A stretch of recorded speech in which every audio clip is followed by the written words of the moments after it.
Good morning, everyone. It's 10:05, and we are going to start our second of 3 keynote sessions. We're going to have 2 presenters today. Each one will have 30 minutes, and we'll trim the question and discussion session for each person by 2 minutes, so everything's even Steven in the end.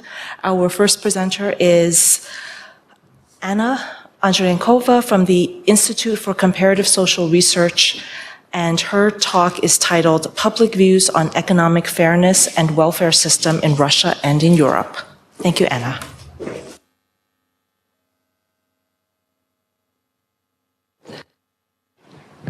Hello? Oh, okay. Well, I'm extremely grateful for everybody who still managed to come today, even regardless of the weather conditions, although it's in Moscow, I would say wonderful weather compared to what we are going to expect in the next 5 months. So, but anyway, it is great honor to be here. So thank you for coming. Well, it is not downloaded yet, but so I will. Oh, okay.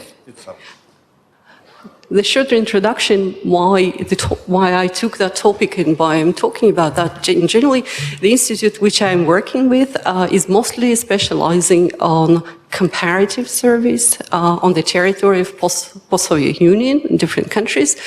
We also do different single country surveys, but the comparative side of it is the key of our expertise. So one of the big projects we're involved, called ESS, European Social Survey, and my presentation today will be in large extent based of it.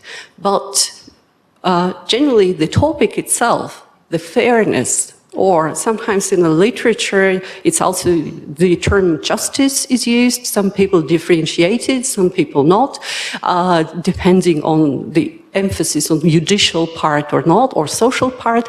I will not emphasize the difference in my presentation. Mostly we'll use the term fairness, but do not criticize me for it, because that's a very complicated concept. So I'm planning to look at this concept in comparative perspective. That make a real kind of big difference, a lot of challenges and at the same time a lot of insights which you can get from it. Fairness is by itself, as many abstract concept, is from some sides are the key for any social thinking and analysis, and from another side is too broad to study empirically. Therefore, many people often avoid it. In particular, fairness have very strong theoretical aspect. A lot of different schools were thinking about it from very ancient time till the modernity. Certainly there is no agreement, as in many such occasions. It is understood differently, even the essence of it, whether it's balance, whether it's equity, whether it's equality, whether it's altruistic side, egoistic side, reward punishment side. There are a lot of theoretical aspects within that concept. There is also a very strong social aspect because it describes the relations between almost all groups in the society. It has the political aspect because fairness is used as a concept in many political debates. It's actually the meaning of most social revolutions of 20th century. It's certainly the key concept of social democratic movements. So it's very often used in a political debate. And it also could be considered as a personal value. People are often described as fair, unfair, as a personal characteristic, or their values. How important is fairness for them is also a part of their value system. So this kind of multifaceted essence of this concept really kind of attract us as a social scientist, but also frighten us a little bit, especially if we will look at it in comparative context. This conceptual multidimensionality, at least 4 different dimensions could be easily subtracted, but could be more. It's economic fairness, often used term, political fairness, intergroup relations, and interpersonal relations, fair and fair. It's a different aspects of it, which means that any operationalization and also interpretation later on of any comparative data really have that conceptual multidimensionality issue. Another side of the story is the contextual character of it.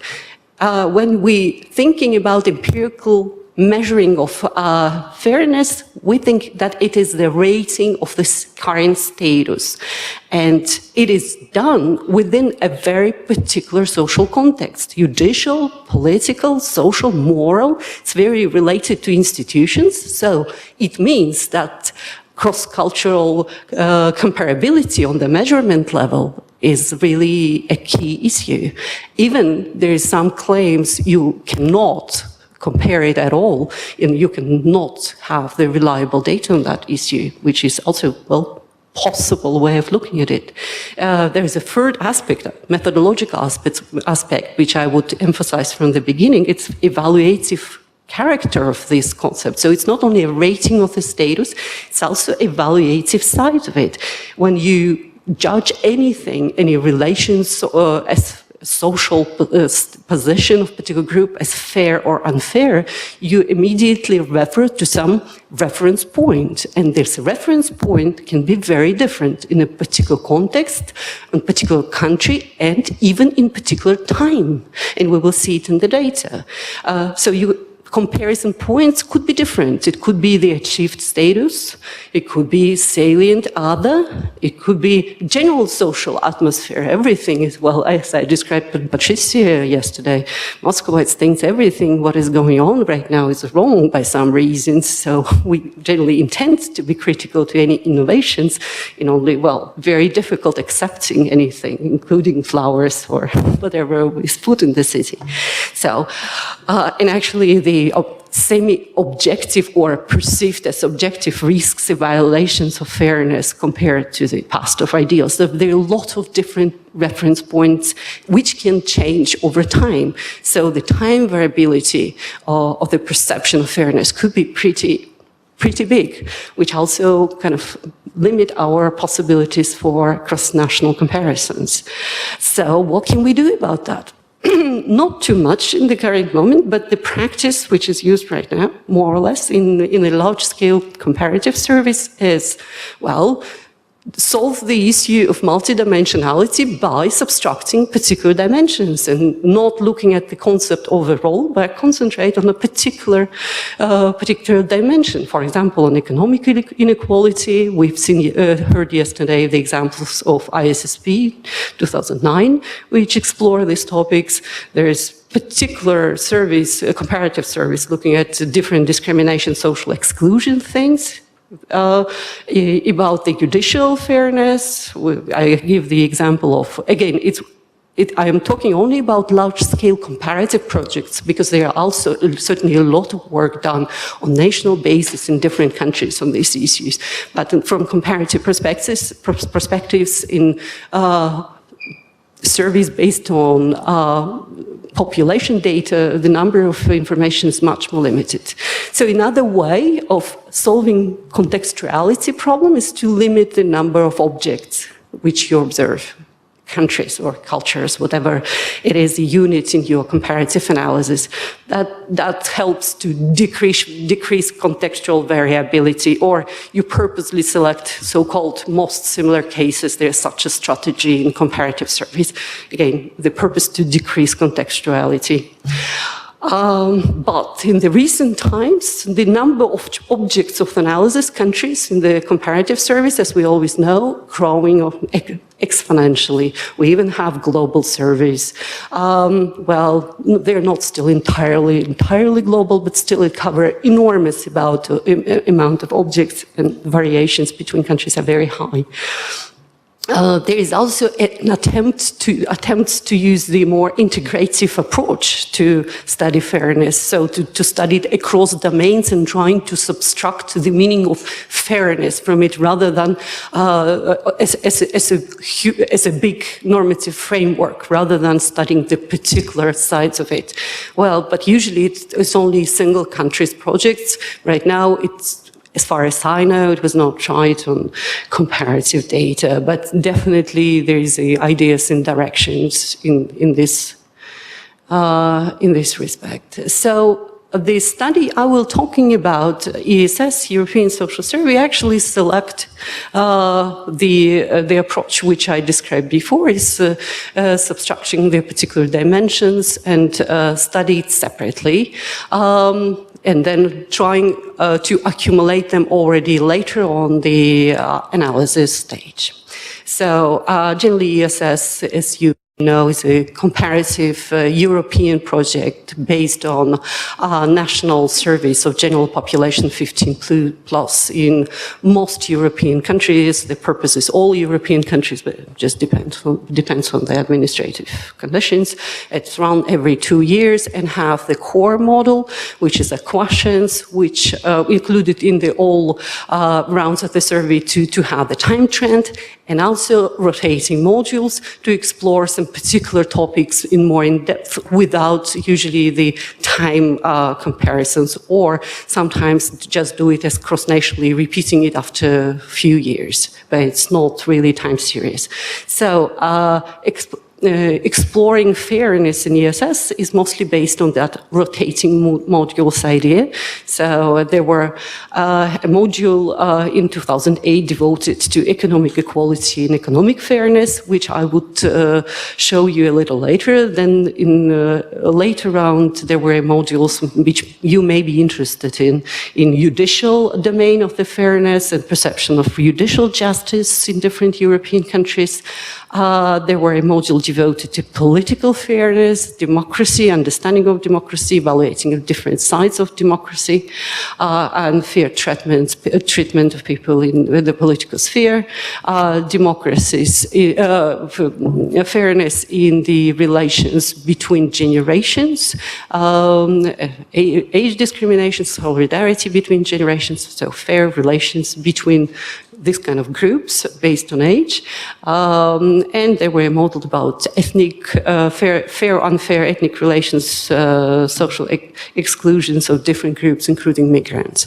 That's the whole story, what European Survey have done so far, and this data is publicly available, so I'm certainly inviting all of you to use it who still didn't do that before, and well, it's rich data set, can be included, well, a lot of different analysis can be done. Anyway, looking at a particular site, again, only one domain of fairness is economic fairness, and this system which support and promote this fairness is welfare system. ESS use like kind of, well, rather simple but still integrative model measuring the perceived risks for different groups and institutional environment for helping to resolve these risks, general social attitudes to the purpose of measuring the values of fairness in economic sphere, and necessity of social solidarity in these areas, and particular attitudes and opinions about the measures how to reach this fairness, or usually it is understood as more equality, economic equality, although it's not equivalent thing. So that's the system, and now I will show you a little more. Now, first I will tell you about the result, because there are so many numbers, sometimes it's difficult to get the meaning of it. So I would, opposite to the usual thing, I first introduce you a few findings, and then we'll confirm them by numbers. Maybe, well, I thought differently about presenting it, but for myself that was easier, so I thought maybe I'm more clear. I thought maybe it also would be good for you. So, when we're analyzing comparative data, usually what we're looking at unintentionally is the differences. We emphasize and look, again, unintentionally, but almost always, if you will take a look at any country, any analysis based on comparative data, we're looking at the differences. Although, I think the same interesting part, important part, and sometimes more kind of informative part is the communality.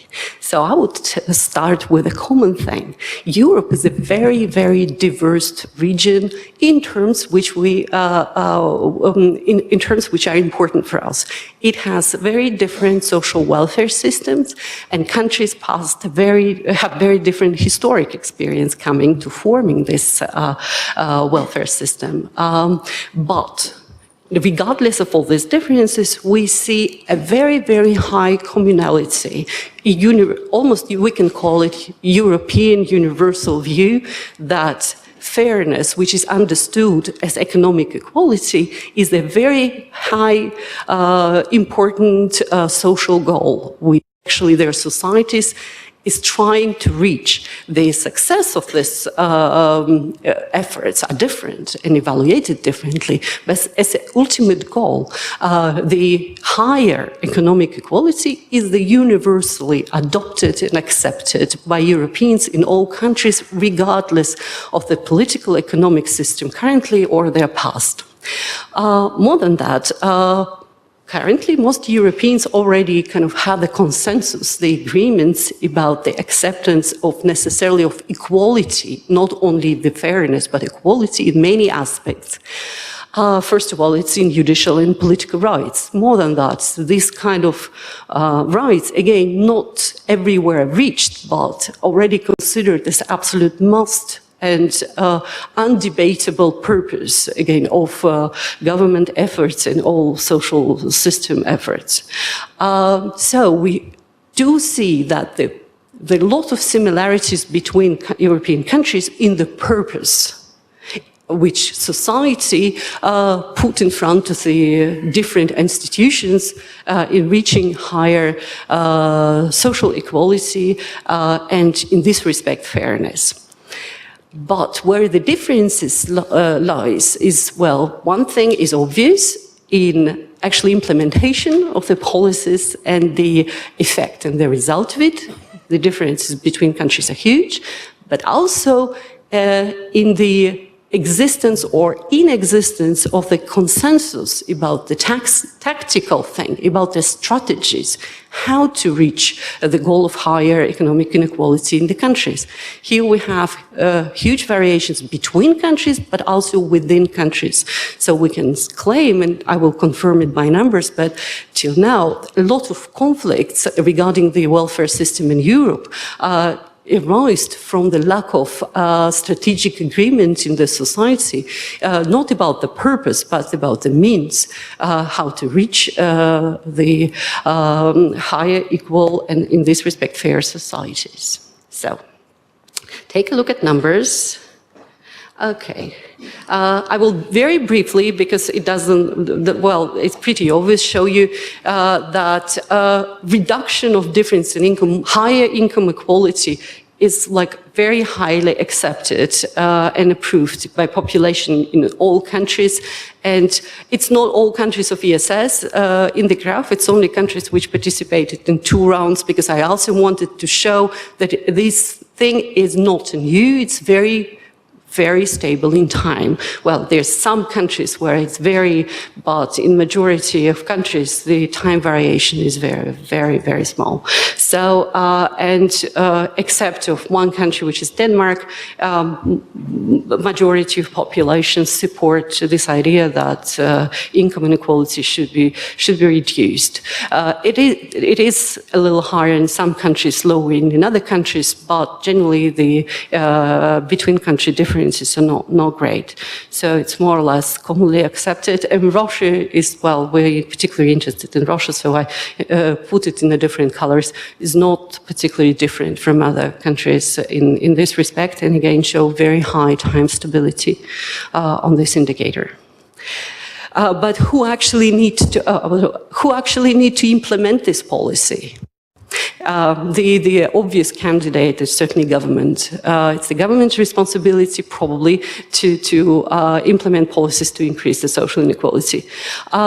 It is actually also, we constructed the index out of few domains, whether the government should have the responsibility of doing a lot of effort, different efforts in different domains to increase the inequality. It's in jobs, in healthcare, different kinds. And then we constructed the index. So just to simplify the data analysis. So I show you the index. It's standardized on the same 10-point scale which we use to measure the particular domains. And we see that the acceptance of government leading role or government involvement in provision of all these social services, and in this respect increasing the social equality, is commonly accepted. It's like, except of two countries, it's higher than 7 on 10-point scale, and it's indexed integrative characteristic, and it's mean, so it's very high, it's all significant. So, except of Switzerland and Netherlands, there are only 2 exceptions. The acceptance is extremely high. Again, we do not see any patterns and variations between different types of societies having different historical background or different social welfare system. It's more or less very, very commonly accepted. And if you're interested in particular domains, so certainly the variations in domains are much higher, but there are 2 which again almost equally universally accepted. It is medical care and pensions. It's not worldwide, as we know in US, for example, there are far not that common and clear agreement on that issues. But in Europe, these two domains was very clearly accepted that government should have the leading role in provision of medical care and pensions. Everything which is related to labor relations are more debatable, and there are large variations between countries in this respect. But that's the story. If the government have the leading role and, well, societies accept it, they should at least, well, have the general trust to institutions who are going to implement these policies. And here we already started to see the big differences between countries. Even if goal is almost universal, the trust that government can do that and trusted to do that is far not that way. The difference between countries are huge. It's like, I show you the mean here on the index. It is 3 times difference in mean. It's extremely high. So I would not now do any claims about the reasons or country groupings or typologies. Well, although we can see that certainly Eastern European countries are on the low end. We had a lot of previous data, certainly from different surveys, showing that the trust to different institutions in these countries are lower. But the important thing is that even in most Eastern European countries, the least trusted is just the executive government authorities and sometimes individual politicians. While in few countries here, which is on the lower end, the distrust to judicial system, the system was supposed to be a judge between different branches, is trusted even less. And this is really kind of make the system very, very unstable. And then the effectiveness, evaluation of effectiveness of any government measures really kind of drop. And we do have the measure of the effectiveness of the system in terms of its general efficiency and in terms of its fairness for treatment. Again, we constructed the index of all across a few domains, not to concentrate on the particular, again, contextual differences derived from different institutional settings in all countries, and we again see the evaluation of efficiency of government work in different domains between countries is very high. And again, Eastern Europe are concentrated in low end. It's very dissatisfied with what's going on, and there are a few countries which shows a pretty high satisfaction, although it's even on the medium level, and even in Nordic countries, where generally the effectiveness is very high, it's still much lower than the expectations. So there is still, for all European countries, there is a place to go.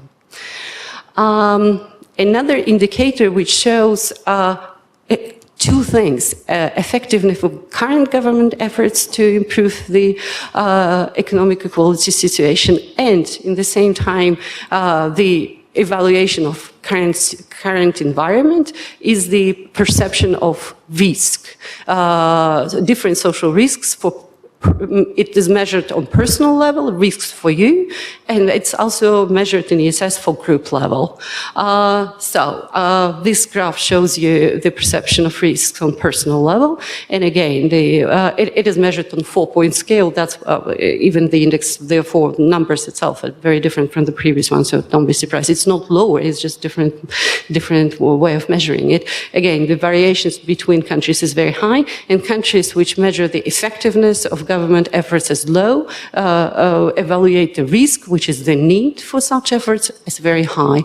Again, it's certainly the relations. We don't know what is causal relations of that, because it's certainly enhance each other, but still, on the terms of group risk, so it's like you perceive, you ask, what do you think overall about the standard of living of others, of pensioners, of other groups? We see very similar picture. So, so the risks or the current status on the group level in Eastern European countries are very high, very low, and in some Nordic countries are on the top. The most controversial issue, as I stated in the beginning of the speech, is not about the purpose, but about the means of reaching a higher social inequality and guaranteed adequate social provision. So the obvious statement about the method is more taxes, more social benefits, or opposite, less taxes, less social benefits. And here the graph shows the support of more taxes, more social benefits. It doesn't show the opposition, but actually the opposition is not support of the opposite, but just neither. So we do see that there is no public agreement almost in any country about the particular methods of redistribution. All societies are either divided, as Finland, for example, almost half by half, or as the lower part of it is just undecided. So there is no clear view on general level about the method of redistribution within a societies. We had the hypothesis that it may be influenced by income inequality measures. It shows on the graph, but it actually not supported. All countries show rather unclear patterns, so not really. The relations should be much more complex. So anyway, exploring the topics further, there's two sides of any welfare system. It's a contribution, and it's the recipient of the support or redistribution system. And it's important that societies agree how this contribution and recipients actually interact. And it's the basis of social solidarity. What we do see here that actually, again, almost all European societies do not have a consensus of it. The only country is Israel, who have at least the majority supporting one way of doing that, even regardless which way, anyway. But all other countries have really seriously divided. So you can claim this kind of distribution means people just don't know because it's almost random. But you also can claim that societies are strongly divided. It needs more exploring. But anyway, there is no consensus on that. Progressive redistribution or equality of contributions or is not supported. The same story is about distribution of resources, how they should be received. Again, there are a few countries which have more or less clear way to perceive how this redistribution should be made. But in majority of cases, in majority of countries, there is no public agreement on that issue, and it is certainly the serious source of unsatisfaction. I will skip some things which is about the consequences and go to the conclusion because I have very little time. We can state that there's few factors influence the perception of economic fairness and government involvement in the social provision. It is only the statements which actually should be explored more. So it's just kind of ideas. It's not supported hypothesis that these factors are related to historical experience of the society. In what respect? It's easy to say, but in what respect? Is as a point of reference, we would say, it's allow you to judge whether it's fair or not compared to the past and past status and the whole path. Institutional settings, which are result of this historic experience. Global environment became more and more important, again, as a reference point. Situation with other countries is perceived as a reference for judging whether adequate and fair relations are established in your own society, and also the existence or inexistence of public consensus on the general principles of redistribution and the evaluation of particular policies and relations. And here we see, I will very briefly tell you a few very different trends in Western European societies, Mediterranean countries, and in Eastern European societies. Although they come to the very similar result, the meaning of it is very different. In Western European countries, we observed the gradual increase of social provision for the last 100 years. It started from just insurance from different risks to the current advanced social welfare system of the provision of comfortable and balanced life. The speed and the different levels which country reached is very, very different. But the general trend was permanent increase of welfare provision. In recent decade, these countries also experience very similar situation of gradual decrease of resources to finance this already advanced welfare system, and it due to economic crisis, high tax pressure, which already established, and also new type of recipients which appear in many of these societies, which is migrants. And as a result, we see a gradual increase of perception of unfairness in distribution of resources in these countries. It started from the countries which was mostly harmed by this factors, like Greece, Portugal, Italy, but also it is the same trend in other countries. In Eastern European countries, the meaning behind the trends are a little different. The perceptions of the social equality as the norm was formed far before in the Soviet time, when it was claimed as the main and ultimate social goal, and the expectations based on these perceptions and social support is extremely high. But in the same time, expectations are rarely fulfilled, and therefore the feeling of unfairness are even sharper than real, often the objective situation. Therefore, we do not see that strict difference between countries with, within Eastern Europe with better social welfare system or more kind of problematic. It's universally kind of criticized and unfair. So there are some ways out, which I have suggested, but we can skip that because it's already kind of for domestic things. So thank you so much for listening, and I will appreciate any questions which you may have.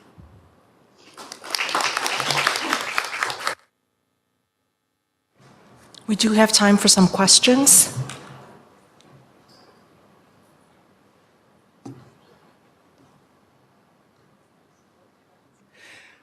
Thank you very much for your presentation, and I think it's very interesting to also hear from your perspective a bit more about the final point you were addressing, because I also studied this data and I was very surprised that the more people criticize actually how their welfare state performs or how the state performs, they have low trust, they are critical on efficiency, on outcomes, the more they want the government to do actually more or be responsible for all these kinds of welfare provisions. And you would expect rather punishment or going, and especially in Eastern European countries, I'm always surprised that people remain so determined in the sense that they want the government to provide. You have very high scores, even 8 or 9 on average on a country level. And I was wondering what your perspective on that is.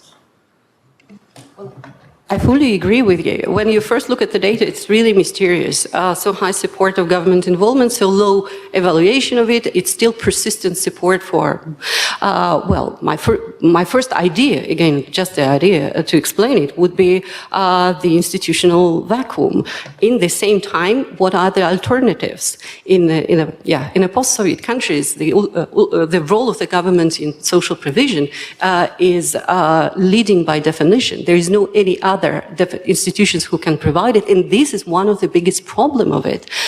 So if government will not be able in the nearest time to rebuild the whole social system as it was in the past, which is, as you can understand, extremely, extremely unlikely, the only solution which you can see is to introduce new, again, other institutions which would be able to take at least some part of it. In the Western countries, it was the opposite trend. Government warned their role, its role in social distribution system slowly, step by step, taking it from religious organizations, from communities and so on, and then sharing this responsibility. Now the government role is leading anyway in these countries too, but it's always in the battle with other institutions.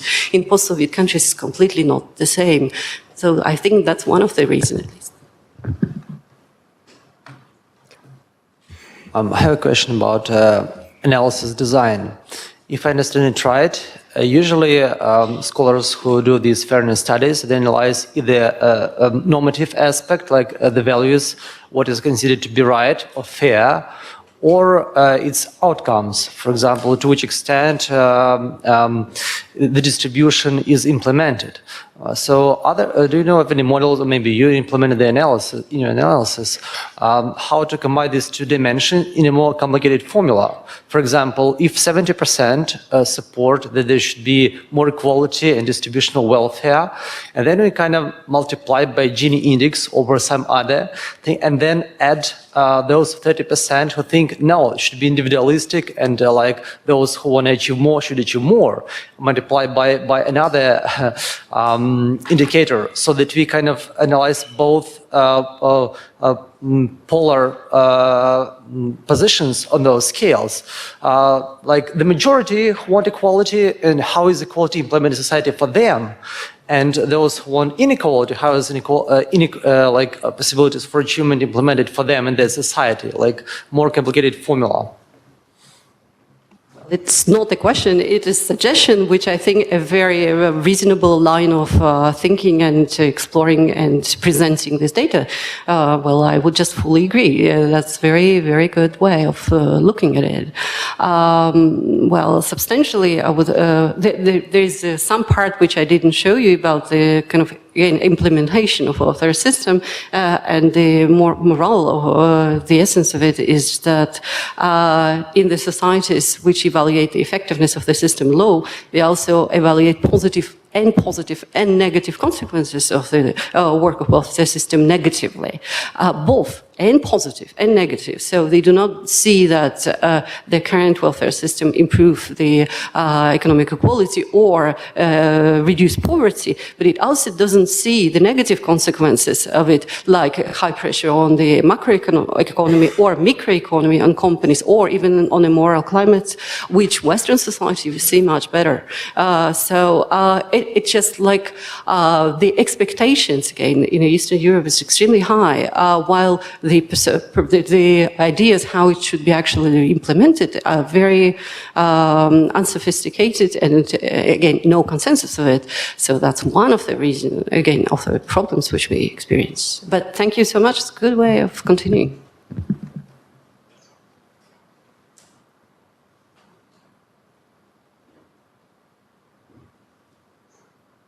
We have time for one more question.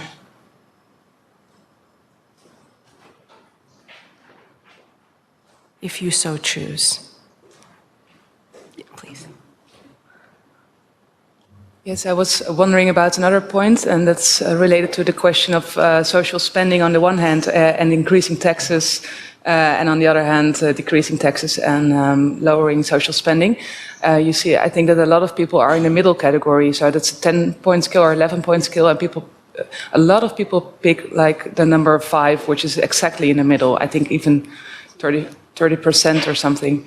And I think it would be interesting to see if these people are just very happy with the way the government, in this sense, provides social provisions, or whether they cannot decide whether they should, for instance, shift the burden to someone else, the tax burden to someone else, and they're puzzled with the question. So it would be also interesting to see if it's what's the reason why people are in that exact middle category of this. But it's more a suggestion and. Completely fair. Yes, but also we kind of explore a little bit about the logic within supporting different social welfare strategies. Like if you agree to more taxes, and you agree for proportionality, maybe you agree to proportionality in recipient side too, and so on. And there is no logic there. So yes, the general story is that people have very, very weak structured perceptions of the performance, actually, how it should be even done on the normative level, not only in implementation level, but yes, I fully with you. Yeah. Okay, we'll now move to our second keynote presentation this morning, which is titled The Russian Elite, Values, Attitudes, and Forecasts. And our presenter is Eduard Ponarin of the National Research University Higher School of Economics. Thank you. I actually added another subtitle to this presentation, A Nation in the Making, because the topic of the values and attitudes of the Russian elite is a rather broad topic, and I wanted to focus on something that I find personally interesting, and perhaps also both the foreign part and the Russian part of the audience will also find it interesting in the light of what has been going on in the past couple of years.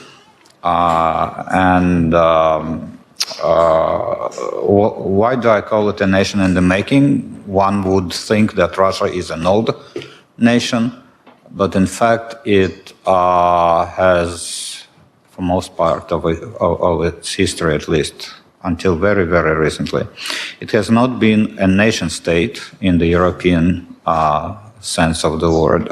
It started as a multi-ethnic empire with a rather cosmopolitan elite, and the composition of the elite has been changing, and there were assimilation processes, but the imperial tradition dominated in the Russian history. And to be sure, late in the imperial period, starting in 1881, Russia was started on its way to become a nation state. So the Russian nationalism at that time became the dominant, the state ideology. But the level of modernization of the Russian Empire prevented it from successfully completing this project, because the bulk of the population were peasants who lived their local lives, and they were not ready for such abstract ideas as nationalism. And this is why the Red Army, armed with a cosmopolitan communist ideology, defeated the White armies that in the Civil War. And the White armies, of course, were armed with the national ideology. Another aspect of this is that the Russian national project of that time was in part unsuccessful, also because religious minority and traditional minorities and the traditional cleavages in the Russian Empire were religious. So such minorities as Catholics, Muslims, and Jews were not very well integrated, and not even perhaps accepted as potential fellow Russians. And therefore, and at the same time, many of them were better modernized than the bulk of the Russian population. And so we see the Polish national project, the Zionist project, and even some Muslim national projects that were basically tearing the empire apart in 1917 and afterwards at the moment of political crisis and civil war. So, in the Soviet period, Russia did not become a nation state either because it continued the imperial tradition. It was somewhat different imperial tradition. Russians were now better modernized, literate at least, and however, they were encouraged to identify with the Soviet Union as a whole rather than with Russia. So, as in many other empires, the dominant ethnic group performed the role of the cement or a glue that sort of glued the various components of the empire together. And so it was only in 1991 that Russia emerged as a would-be nation state. And it was a difficult and very interesting formative period, and crucially important for understanding of what's going on right now. So before I throw in new data and interpretations, I would like to mention some earlier forecasts made by myself and other people back in 2013 when we analyzed the Russian elite data in addition to other data sources. And we presented a report that was titled Russian Elite 2020. It was released in July and presented in September 2013 at the Valdai Discussion Club. So our forecasts at that time were that we should expect no liberalization with the current and even the next generation of the Russian elite, and only after 2030, maybe there will be some liberalization.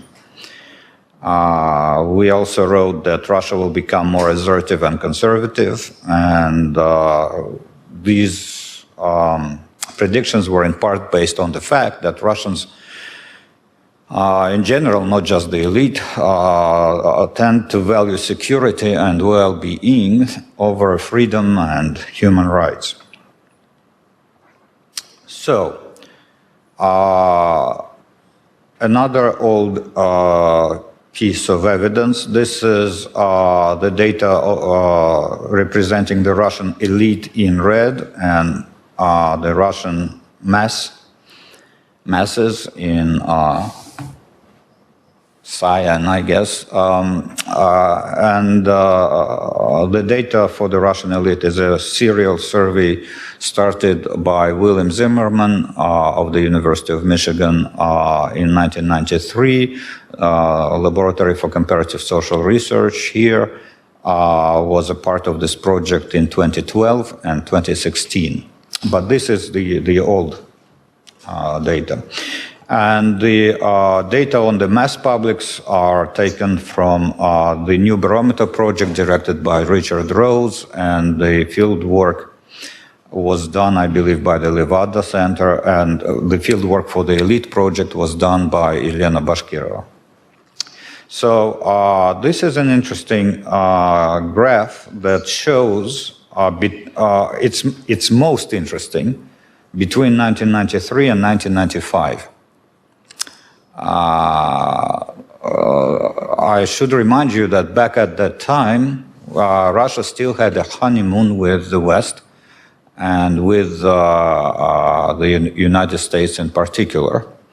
The answers here are the percentages of the y-axis, the vertical axis represents the percentage of people who agree that the United States represent a threat to Russian security and order. So, back in 1993, both elite and mass publics were really pro-American, and I, being old enough, I remember that time there was, lots of hope. We thought that the communist system was to blame for everything that happened in Russia, and we hope that once we have denounced communism, we would be, as a prodigal son, accepted by the family of civilized nations. There will become, and there will be no longer wars, and there will be economic prosperity, and Russia will become a respected member of the international community. So that was the premise of the liberal revolution that started in the late 80s. So by 1995, we see a sudden jump primarily among the elite, and less so, much less so, among the mass publics. The mass public sort of started, their anti-Americanism started growing afterwards, rather sharply, but not between 1993 and 1995. So my interpretation of this is as follows. The political elite, the ruling elite that came to power as a result of the liberal revolution, realized by 1995 that the premises of the revolution were not being fulfilled. That is, there was no economic prosperity coming.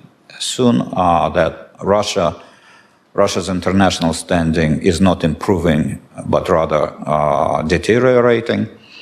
And this resulted in a great deal of frustration over the liberal reform. But they came to power on this platform, and it was politically difficult for them to say, oops, sorry, big mistake, we'll change now. It's hard because people tend to be consistent. There's lots of research started, at least in the 50s, that shows that psychologically people, tend to be consistent, and it's hard for them to admit mistakes.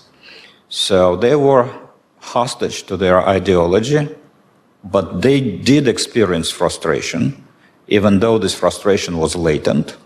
Back in 1995, one could hardly feel it. But here we go. So what happened between 1995 and 1999? This is the period when anti-Americanism started growing in the mass publics also. And again, my interpretation is as follows. There were two important crises at that period. The August 1998 financial crisis, when people's savings disappeared overnight for the nth time. It was not the first time in the 90s. And that sort of delivered an ultimate blow to the belief that, prosperity is coming as a result of the liberal reform. And this financial crisis was followed very soon by the Kosovo crisis in Yugoslavia. There was NATO's intervention. The Security Council, where Russia has veto power, was sidelined. Belgrade was bombed. Russia sympathized with Serbs, but even perhaps more importantly, or at least as importantly, Russia felt that its own power evaporated. Then Secretary of Defense of the United States, William Cohen, made it clear that should Russian tankers violate the oil embargo against Yugoslavia, then military force will be applied against those tankers. So there was even more frustration, which sort of motivated at least some segments of the elite to vent out this frustration publicly on TV screens. And the message on TV screen changed very rapidly. And this sort of contributed to the mass public's anti-Americanism. And what we see then, some ups and downs related to international crisis. So the next international crisis was in 2008, the war in Georgia, where again it was perceived in Russia as a proxy war with the United States. What's interesting, though, we see that there is a substantial divide between the Russian elite and mass publics. The elite tends to be more anti-American at all time points. This can be explained twofold. First, because the cognitive capacity is different, and the elite think more about the United States than do ordinary people. But I would like also to offer another explanation that on the popular level, during this formative period, there were two competing significant others against whom the new Russian identity was formed. So on the elite level, the significant other predominantly seems to have been the United States or the generalized West. Whereas on the popular mass level, it was the ethnic other, the people from the Caucasus, the Muslim migrants from Central Asia, this sort of people. The Russian elite, as the elite in most countries, tends to be cosmopolitan. It does not compete with migrants. So it has this great power concerns that on the mass level, the situation is different. And sorry for the Cyrillic, this graph is based on the data from the Levada Center that asked questions about attitudes toward Caucasians. And in the Russian context, Caucasians means something else than in the United States. In fact, Caucasians are colloquially known here as blacks. It means people from the Caucasus. They are not really black, but they tend to have dark hair more often than Russians. Well, Russians see small differences that people from outside may not even recognize.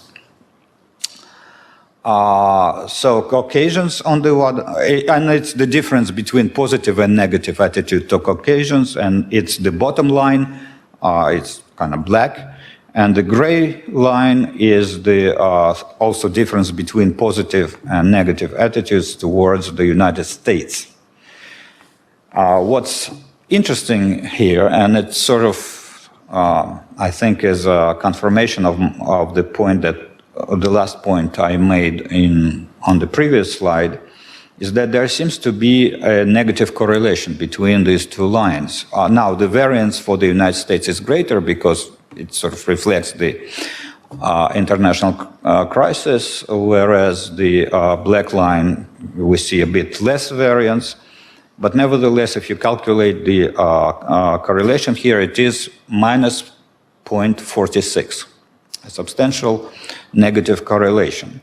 And look at 2009, this is right after the Georgian War that I mentioned on the previous slide. This is when Caucasians all of a sudden became more popular than the United States. And I mean, although still in the negative, both are in the negative. But what you see is that before 2009 and after 2009, the situation gets reversed. So there's, without even calculating the correlation, you can still sort of see it. It's sort of a mirror almost. And this negative correlation, I argue, is not coincidental. I think it has some grounds in what I said about consistency. People need to be consistent. They want to avoid cognitive dissonance. Depending on who the most important significant other is, people tend to approve very different policies. For instance, if you think about Eurasian integration, this is something that the Russian elite has been arguing for some time, right? Well, if our significant other is the Muslim, the Eurasian integration doesn't make sense, right? On the other hand, if our significant other is the United States, well, you can scare not only Russians with the scarecrow, but even Muslims. And then we find common interests, and then we integrate. And there are many other aspects of policies that are contradictory. And until recently, Russia's nation building policy was also contradictory, because on the one hand it reflected the desire of the elite for Eurasian integration. On the other hand, it reflected the popular anti-immigrant and anti-Caucasian sentiment. Now I'm starting throwing in new data, including the 2016. 2016 data. So I think what we see here is very significant. This is a chart that shows the perception of Russia's national interest by the Russian elite. So the blue line are those who think that Russia has broad national interests, even abroad. The red line are those who think that Russia's national interests should be contained within its borders. So, starting in the 90s, the Russian elite seems to have continued for a while the tradition of a great power, right? They believe that Russia has interests everywhere. But with 1999, this sort of started changing, and increasingly more people from the Russian elite believed that we shouldn't mess abroad, we shouldn't waste our effort there, and concentrate on Russia itself.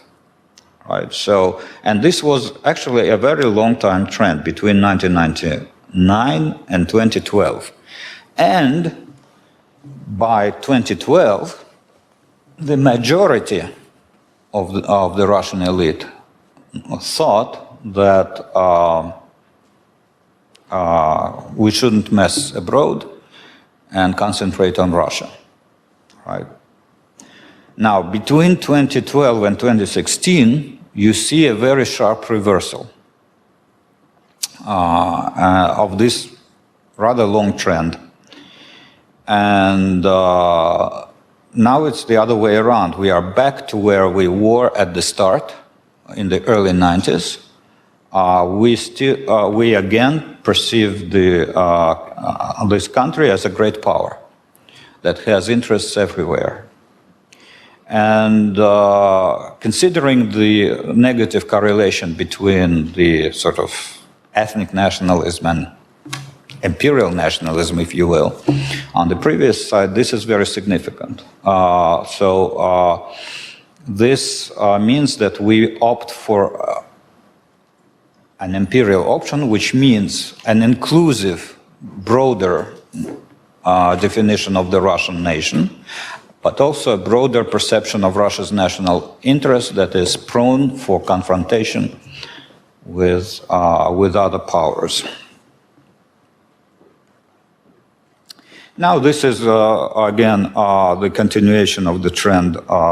Is the US a threat for Russian security and order? And we see that currently, as of 2016, we are at a historic high. Compare this to 1993.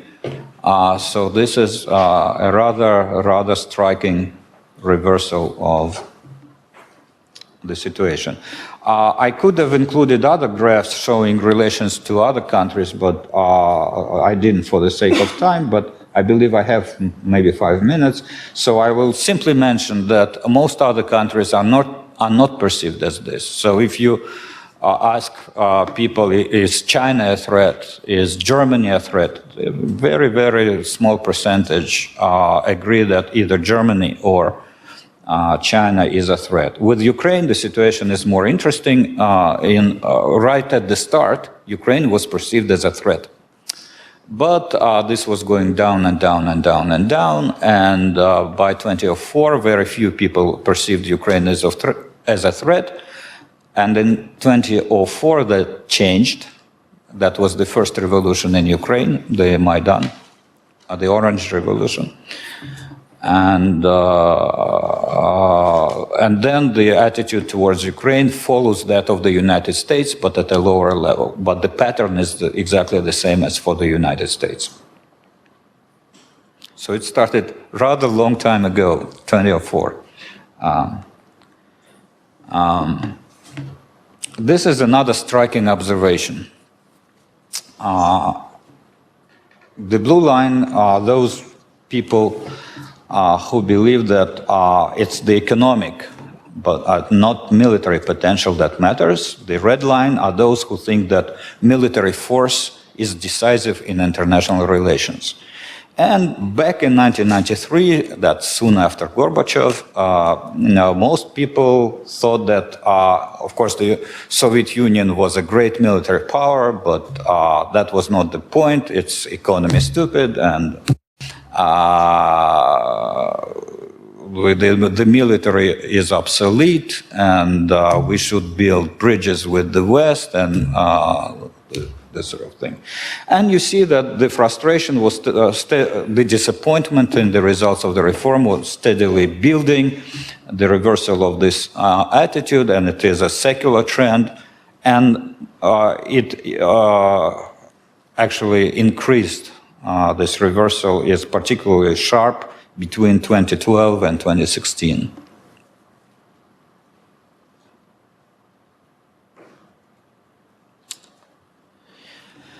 And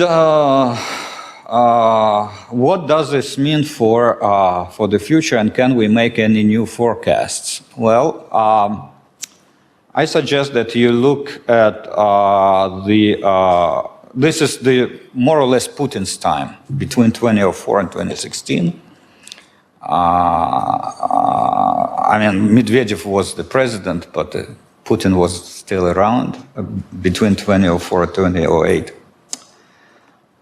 So what we see is a rather steady increase in the preference for the current political system. So there are decreasing number of people who prefer the Soviet system.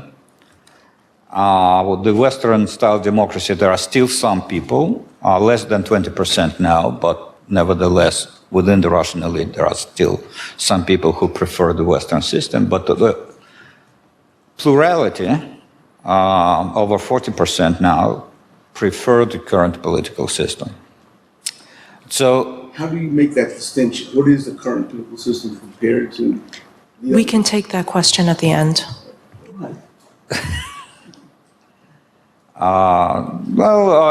It's just the way it was formulated is the way it is represented here. It's do you prefer the Soviet system, or do you prefer the current political system? And by the current political system, people understood the system at the moment of survey. So what this means is perhaps the consolidation. The consolidation on the elite, level and perhaps also consolidation on the mass level. Some evidence for this is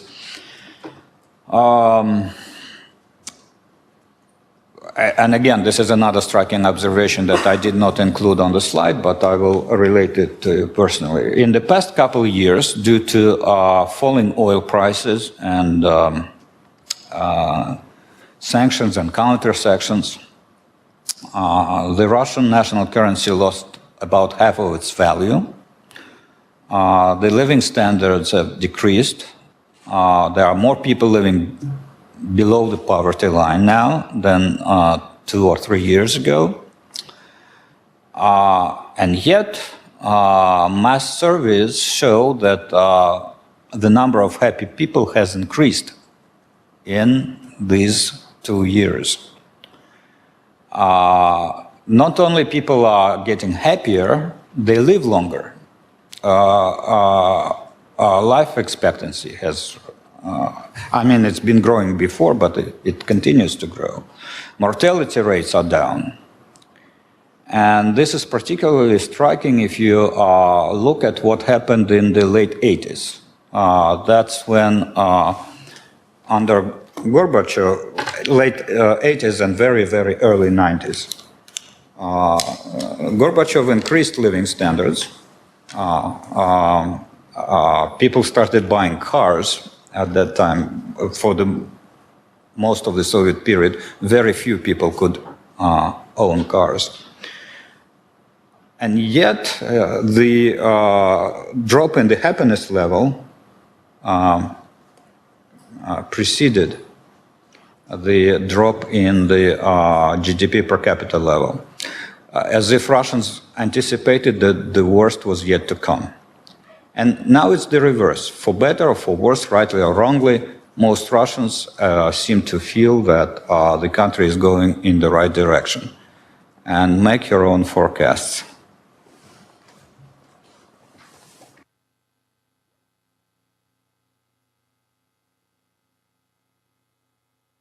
Start with the Q&A session, and I believe one question is on the table already. No, I think I have answered this.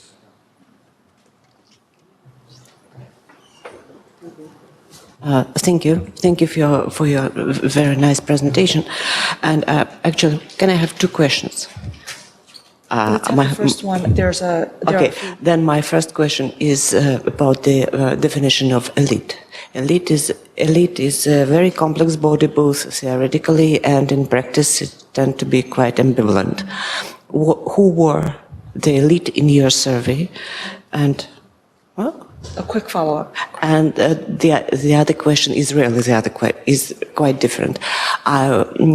Very important other person, other body in many nations is those of Jewish nation. And so that is the question about anti-Semitism, which lowered down in recent times in Russia, but it is not the case, for example, in the Eastern European country. And it seems that Jewish nation was substituted by the Caucasian nation. Or anyway, please comment on this issue and precisely and especially your expectations about the importance of the anti-Semitism in Russia. Thank you. Okay, thank you. Definition of the elite. The elite survey, we had 240 respondents at each time point, so it was a rather small sample, but it had to be small because it was a real elite. So it was divided into 8 groups, 30 people each, representing the State Duma deputies of the foreign policy committees, State Duma deputies of the internal domestic policy committees, the central apparatus of the law enforcement structures, including FSB and Defense Ministry, the editors of the major media outlets, and TV programs, the heads of the large enterprises with the private capital, heads of the large enterprises with state capital. So that was the elite. All of them lived in Moscow. And I think anyone would agree that this is basically the ruling class. What about the political parties? We asked about that too, and their preferences were different, but again, this changed over time, but this is not the point of this presentation. Now, about anti-Semitism, I think it relates to the issue that I mentioned, who the significant other is, and on the mass level, it is the sort of the West or the United States. On the popular level, the potential significant other was the Muslim. You're right that the Jews in Russia have, I would argue they have become integrated, and many of them are in fact assimilated.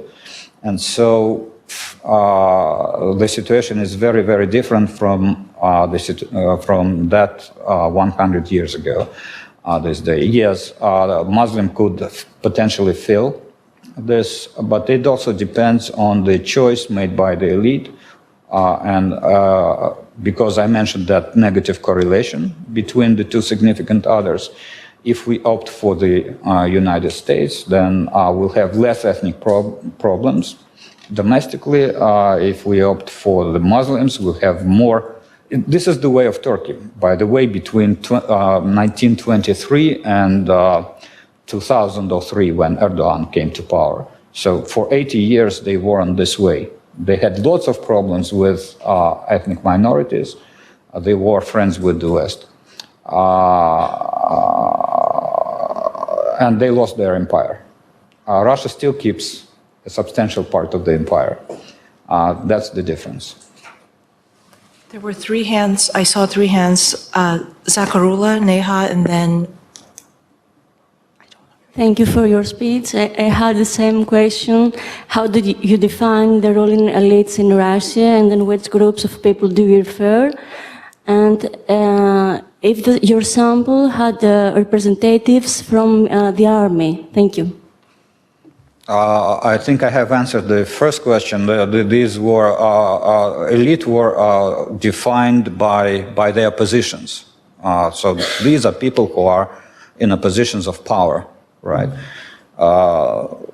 Yes, there were army from the central, from the headquarters, Генеральный штаб, general staff.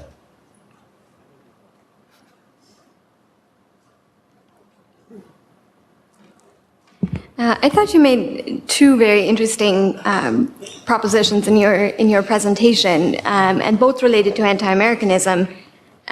You suggested that anti-Americanism could be related to domestic economic crises, and that anti-Americanism could also be related to domestic ethnic tensions. Both, I think, are very interesting hypotheses, and I wondered if you'd had a chance to look in the data and to see if these relationships bear out empirically, or if this is more of a conjecture at this point. We have a paper that was sent out to various journals, and it's still not published, so we'll probably send it to another journal. So yes, there is some evidence. You can parts of our analysis have been published in 2013 report for the Valdai Club. It's available in both Russian and English, and if you Google like Ponarin Elite 2020, you'll get the PDF version of a report. It's like 100 pages, and there are appendices with regression tables. Dmitry Khudkiki, Mahila Academy, Ukraine. Can you please get back to the slide of change when there was a change in 2012? This one. So one clarifying question: is it a survey of people or of elites? This is the elite data. Yeah, I mentioned that everything from this slide on is, so the early part was introductory and there was both elite and mass publics. From this slide on, it's only the elite. Okay, so the substantial question is the following. How does this peak in 2012 relate to two major military operations in the nearest time? In 2008 in Georgia and 2014 in Crimea. So when the first event happened in Georgia, what was the reaction of the public? Like, was there a rise in anti-war protest, or on the opposite, did the victory promote like pro-military sentiments of the people? And did it give boost to these like military sentiments of elites, or was it just a trend which was kind of independent of that? And what about events in Crimea? Again, what was the reaction of the public, and how did it relate to the perceptions of elites? And was it like, did the public relate to the values which they expressed independently in service, or did the media has some effect on them? So, like maybe there was like anti-war thoughts, but maybe the media changed them, or the people were pro-war, kind of patriotic, and the media just kind of increased that value. So the question is in relation to those events, how they were reflected in their popular views and elite views. Thank you. Well, there are too many questions, but I will try to answer for some. So, how the particular events impacted on, they impacted various things differently. So, for instance, the attitudes toward the United States, there's a very clear pattern. There's a war in 2008, there is a peak. There's a Kosovo intervention in 1999, there is another peak. The events in Crimea and Ukraine, 2016, the all-time high peak, right?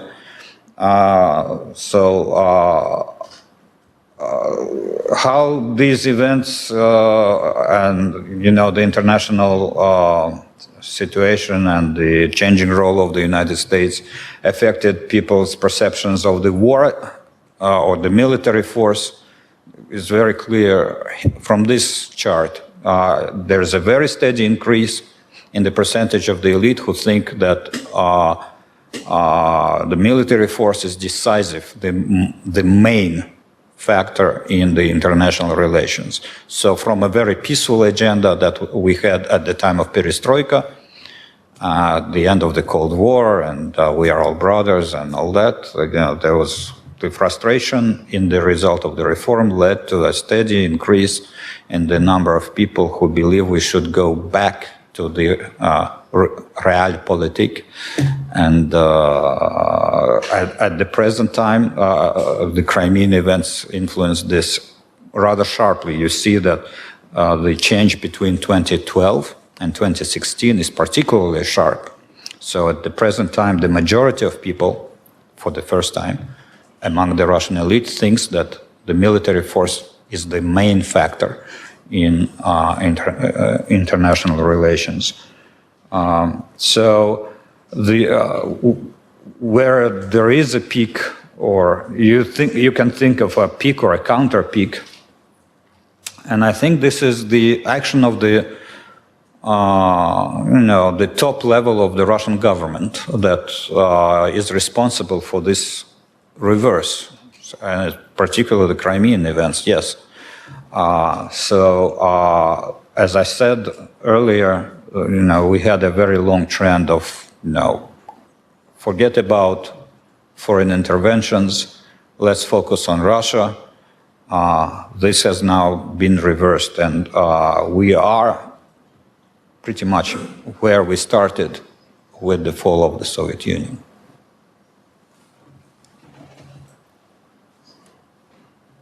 Do we have a final question? We do have a final question. Yeah, it's very short. Elite is a very difficult respondents to cooperate. Can you comment on the trends on cooperation during the years of your survey with the elite?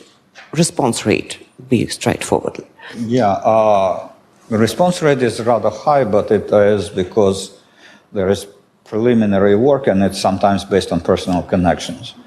The last wave of the survey was a bit difficult, and people at the end of the survey, there was a question. They said that they would rather not participate in this kind of survey again.